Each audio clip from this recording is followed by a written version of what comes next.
Olá, queridas irmãs, queridos irmãos.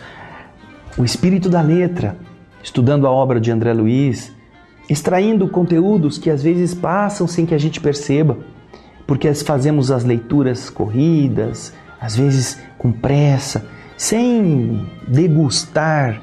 A verdade é essa a expressão, não é? Degustar, aproveitar, saborear.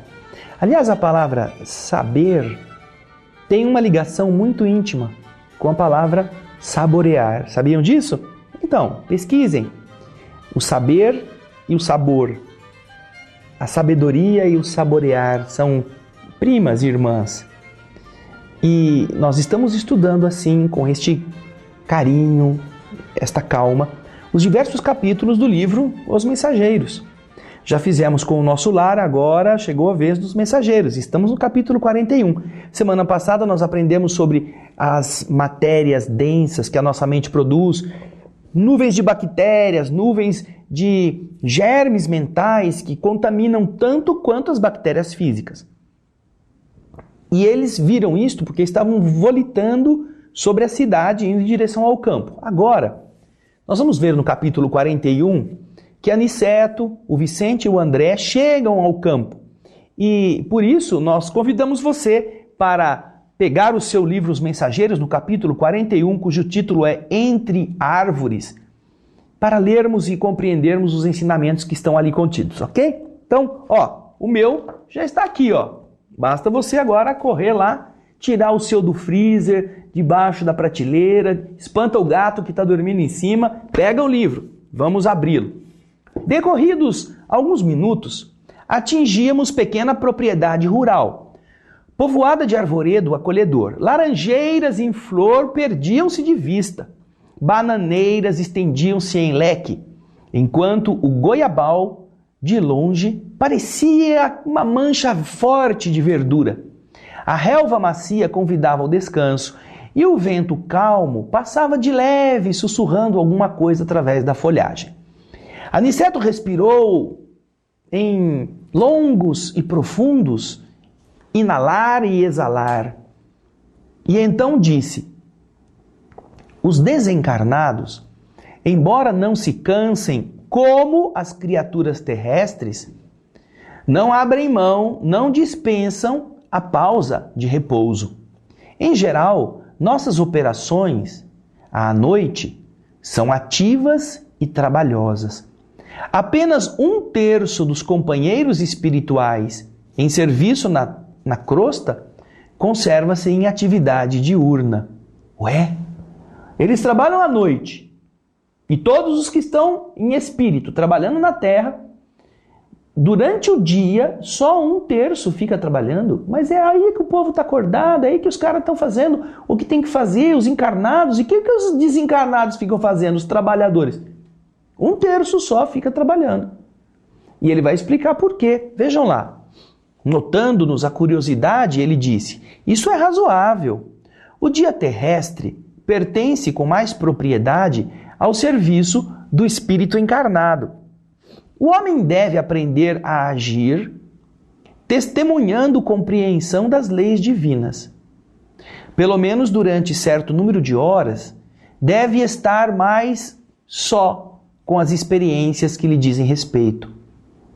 Nosso instrutor amigo sorriu e disse: o dia e a noite constituem, para o homem, uma folha do livro da vida. A maior parte das vezes, a criatura escreve sozinha a página diária, com a tinta dos sentimentos que são próprios a ela, nas palavras, pensamentos, intenções, atitudes. E no verso da folha, isto é, na parte da noite, na reflexão noturna, nós ajudamos a criatura a consertar as lições, a acertar as experiências, quando o Senhor nos permite fazer isso. Calando-se o nosso orientador, tivemos a atenção exclusivamente voltada para a beleza que estava à nossa volta. Aquele campo amigo e hospitaleiro caracterizava-se por ambiente muito diferente. Não mais as emanações pesadas da cidade grande, mas o vento leve, coroado de suavíssimos perfumes. Eu refletia então na bondade do Senhor, que nos oferecia recursos novos, quando Aniceto voltou a dizer: a natureza nunca é a mesma em toda parte. Não há duas porções de terra com climas absolutamente iguais. Cada colina, cada vale, possui expressões climatéricas diferentes. É importante reconhecer, porém, que o campo, em qualquer condição, no círculo dos encarnados, é um reservatório mais abundante e vigoroso de princípios vitais. Olha só, o campo é o reservatório mais abundante e rigoroso de princípios vitais. Não é a cidade. Ele está falando do campo, observando aquilo que eles estão agora presenciando nesse momento de descanso. Em geral, diz Aniceto na continuação do parágrafo, todos nós, os cooperadores espirituais, gostamos do ar da manhã, quando a atmosfera permanece igualmente em repouso, livre dos glóbulos de poeira convertidos em microscópicos balões de bacilos e de outras expressões inferiores. Entretanto, os trabalhos de hoje não nos permitiram o descanso mais cedo. E então, sentados ali no veludoso relvado, e com a sede de saber que todos nós, eu e Vicente, tínhamos, Aniceto prosseguiu: eu me explico melhor. Deste modo, dizendo sobre o campo a esse respeito, por quê? Porque a floresta e a cidade têm densidades diferentes. Você sabia que as energias da floresta e a energia da cidade têm densidades diferentes das energias que você encontra no campo? Por isso que eles não foram para a cidade, por isso que eles não foram para a floresta, por isso que eles estão no campo. E nós vamos ver no próximo bloco essa explicação de Aniceto a respeito das vantagens que aquele campo aberto, aquele campo diversificado, propicia em termos de energia mais serena, mais equilibrada, se comparados aos pesos fluídicos que existem na cidade e existem na floresta. Preste atenção, vai lendo enquanto a gente vai fazer um pequeno intervalo. Daqui a pouquinho nós esperamos você para o segundo bloco do nosso estudo. Até já!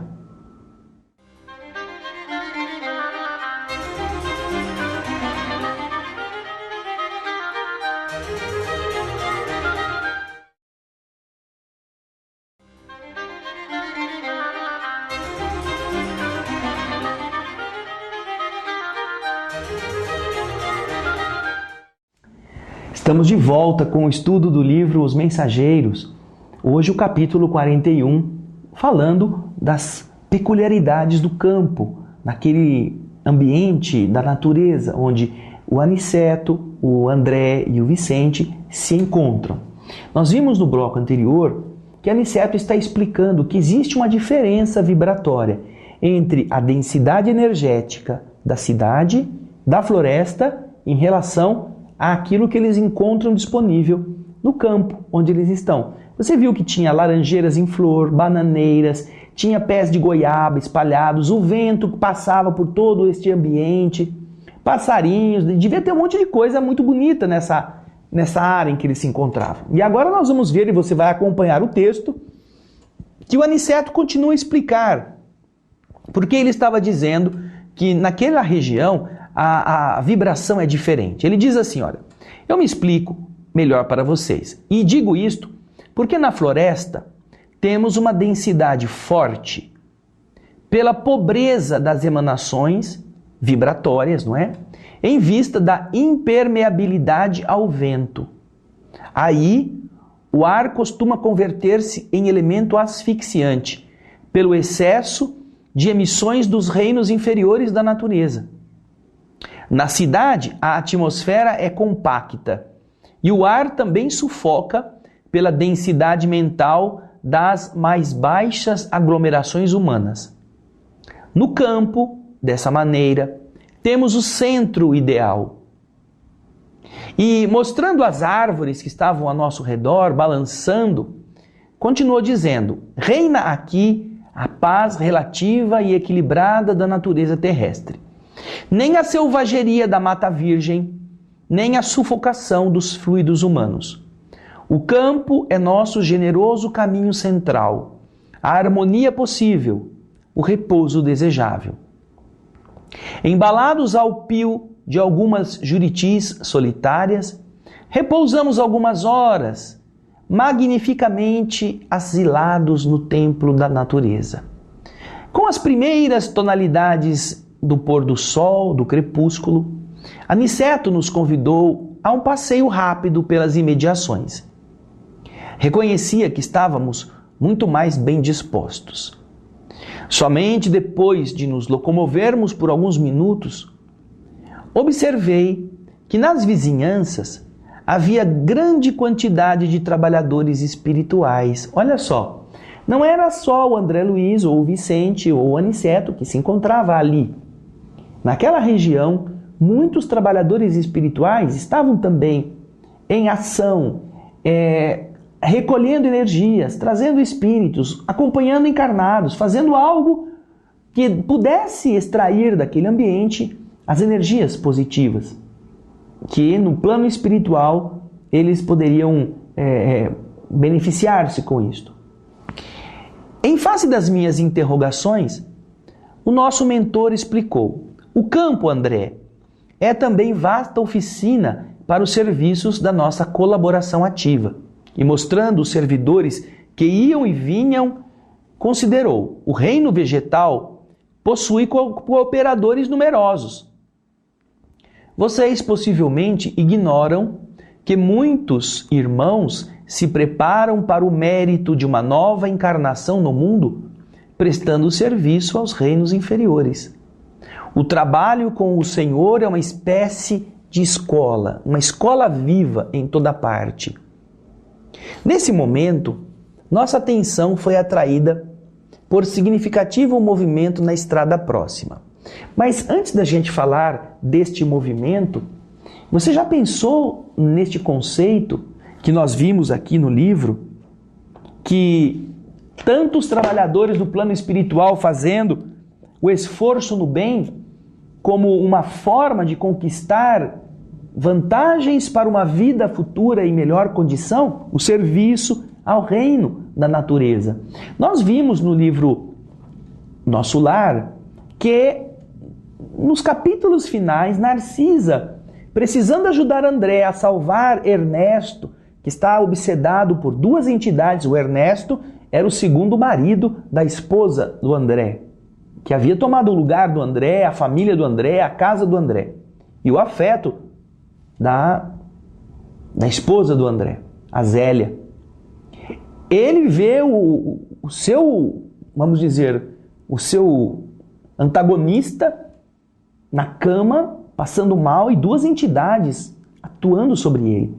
André não sabe o que fazer, vence o ciúme atroz, pede ajuda de Narcisa, Narcisa vem de Nosso Lar, quando vê a situação, vê que realmente o caso é grave, sai então Narcisa com o André à rua, batem a alguma das árvores que estão ali, chamam, segundo diz André Luiz, ela faz um sinal, surge um ser da natureza, surge um daqueles ajudantes que estão cuidando dos vegetais nos reinos inferiores.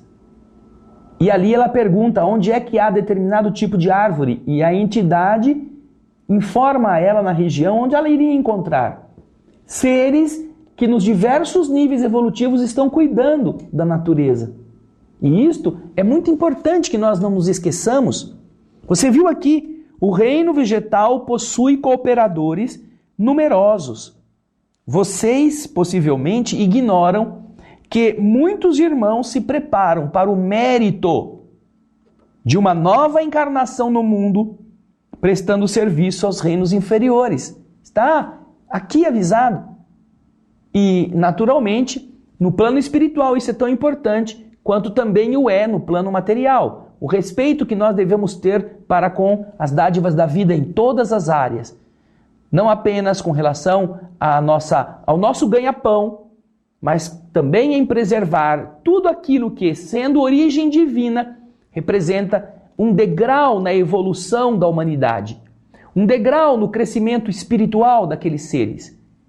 Os bichos, as plantas, os insetos, todos estão, tanto quanto as moléculas, os átomos, as substâncias, todos estão apoiando-se mutuamente para que eles possam cooperar com a próxima etapa, mesmo até doando o seu próprio corpo para que os que estão acima deles se abasteçam. Uma forma de sacrifício para o crescimento, para a melhoria do que cada um é. Tá vendo? Quantas coisas em um pequeno trecho. Isso que é o espírito da letra. Você lê e tira esse ensinamento que André Luiz colocou ali para que a gente pudesse dar uma de garimpeiro, ir lá pegar o ouro, aquilo que, como pepita, está bem guardadinho, tá bem? Nós vamos para o último bloco daqui a pouco e é aí que você vai ver coisa muito interessante. Aqueles que não cuidam bem dos bichos, não cuidam da natureza, acabam sofrendo com isso. Presta atenção no próximo bloco, tá bom? Daqui a pouco a gente volta.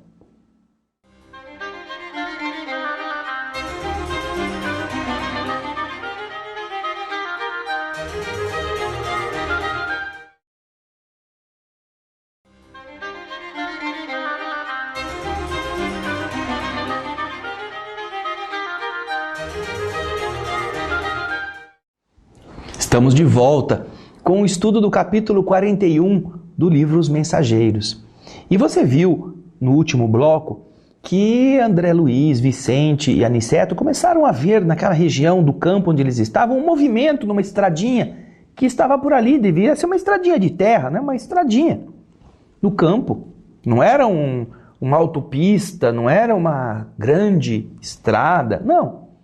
E então, diz André, acompanhando o texto, dirigimos-nos para lá, seguindo os passos de Aniceto, que parecia adivinhar o acontecimento. Observei então um quadro interessante. Um homem estava caído pela terra numa poça de sangue, ao lado de pequeno veículo sustentado por um muar, um burro, que estava muito impaciente, dando mostras de grande inquietação. Dois encarnados, duas pessoas vivas, não é? Prestavam socorro ao ferido, com muita pressa. É preciso conduzi-lo à fazenda, não podemos perder tempo, dizia um deles aflito. O outro respondia, eu estou com medo que ele tenha fraturado o crânio. O número de desencarnados que auxiliava o pequeno grupo, todavia, era muito grande. Ou seja, havia mais espíritos do que encarnados ali. Um amigo espiritual que me pareceu ser o chefe naquela aglomeração recebeu Aniceto e a nós com respeito, deferência, simpatia e explicou rapidamente o ocorrido. O carroceiro havia recebido um coice, uma patada do burro, e era necessário socorrer o ferido. Assim que a situação se acalmou, vi que esse espírito superior e hierárquico dos que estavam ali, que ele chamou um guarda do caminho e perguntou: Glicério, como você permitiu semelhante acontecimento? Este trecho da estrada está sob sua responsabilidade direta. Você já pensou nisso? Você que está em casa, já pensou nisso? Que no meio do nada, num pedaço de terra, onde devem passar 3 carroças por dia, onde só tem inseto, passarinho, boi, vaca, existe um espírito responsável pelo trecho em que aconteceu o acidente. E ele está sendo convocado pelo seu superior a prestar esclarecimentos como é que ele deixou que um acontecimento desse tipo pudesse ter ali se dado. Vejam só. Você acha que está sozinho, que ninguém gosta de você, que você não tem amparo de Deus, amparo de ninguém? Quando os espíritos nos estão explicando que até num trecho de uma estrada rural, no fim do mundo, tem um espírito tomando conta daquele pedacinho, e depois no outro pedacinho deve ter outro, e no outro tem outro, assim por diante.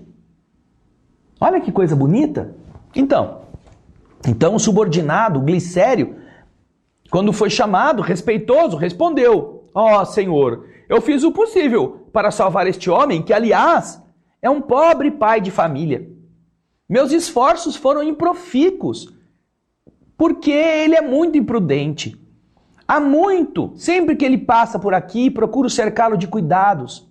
Entretanto, o infeliz não tem o mínimo respeito pelos dons naturais de Deus. É de uma grosseria inominável para com os animais que o auxiliam a ganhar o pão. Não sabe senão gritar, encolerizar-se, surrar e ferir. Tem a mente fechada às sugestões do agradecimento. Não estima senão a praga e o chicote.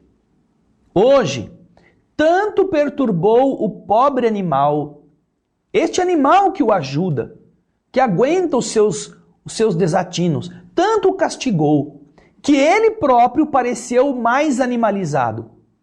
Quando ele se tornou quase irracional pelo excesso de fúria e de ingratidão, meu auxílio espiritual se tornou ineficiente. Atormentado pelas descargas de cólera do condutor, o burro humilde o atacou com a pata. O que eu posso fazer? Minha obrigação foi cumprida. O superior, que ouvia atenciosamente as alegações, respondeu sem hesitar: você tem razão. E como dirigisse o olhar a Aniceto desejando aprovação, nosso orientador afirmou: auxiliemos o homem enquanto esteja em nossas mãos. Cumpramos nosso dever com o bem, mas não desprezemos as lições. Esse trabalhador imprudente foi punido por si mesmo. A cólera é punida por suas consequências. Ao mal segue-se o mal. Se os seres inferiores, nossos irmãos no grande lar da vida, nos fornecem os valores do serviço, devemos dar-lhes, por nossa vez, os valores da educação.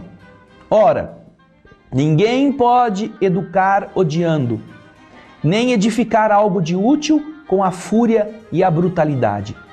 E indicando o grupo que conduzia o ferido a uma casa próxima, concluiu imperturbável: como homem comum, nosso pobre amigo sofrerá muitos dias chumbado ao leito. Entre as aflições dos familiares, vai se demorar um tanto a restabelecer o equilíbrio orgânico. Mas, como espírito eterno, recebeu agora uma lição útil e necessária. Altamente surpreendido, reparei na grande serenidade do nosso orientador e comecei a compreender que ninguém desrespeita a natureza sem o doloroso choque de retorno a todo tempo. Viu que coisa linda? Viu que coisa interessante? Você viu como nossa ação repercute na vida e a natureza, os seres que nela estão, positiva ou negativamente nos respondem? É o caso dele. Então, pare de xingar na sua casa, pare de trazer para dentro do seu ambiente caminhões e caminhões de lixo, de detrito, de estrumes vibratórios, porque você é que vai sair cheirando tudo isto e todos os problemas, bactérias, germes, perturbações, desajustes, falta de equilíbrio, falta de saúde física estarão tomando conta do seu ambiente e de você. Por isso, querida irmã, querido irmão, pense bem neste ensinamento do capítulo 41. E eu acredito que ele é muito rico, que vale a pena você ler e pensar direitinho. Não é só questão de ecologia, não. É de sabedoria espiritual.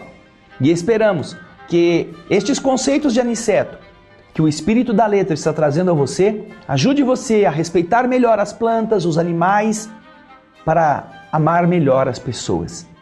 Isso é muito importante, porque todos somos filhos de Deus e todos precisamos do carinho uns dos outros.